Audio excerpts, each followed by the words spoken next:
નમસ્કાર દર્શક મિત્રો, જય શ્રી કૃષ્ણ, હર હર મહાદેવ, નમશ્ચંડિકા જય.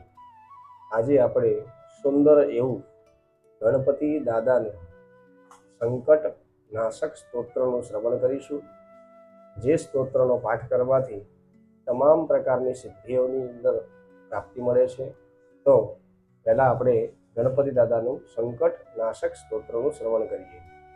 ઓમ શ્રી ગણેશાય નમઃ. નારદ ઉવાચ પ્રણમ્ય શિરસા દેવં ગૌરીપુત્રં વિનાયકં ભક્તાવાસં સ્મરે નિત્યમ આયુકામાર્થસિદ્ધયે.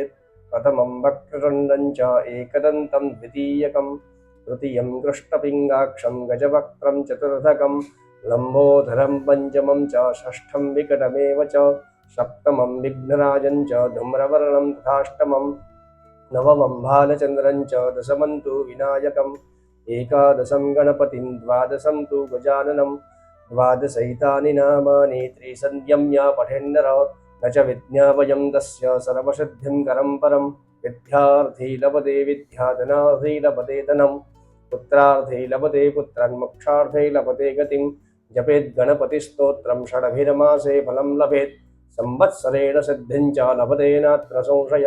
अष्टाभ्यो ब्राह्मणेभ्यश्च लिखित्वा यः समर्पयेत् तस्य विद्या भवेत् सर्वगणेशस्य प्रसादता. इति संकटनाशक स्तोत्रम.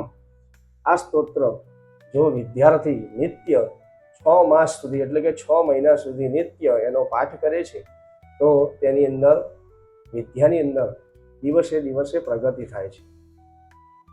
જે પુત્રની કામના માટે આ સ્તોત્રનો પાઠ 6 મહિના સુધી નિરંતર કરે છે તેને પુત્રની પ્રાપ્તિ થાય છે.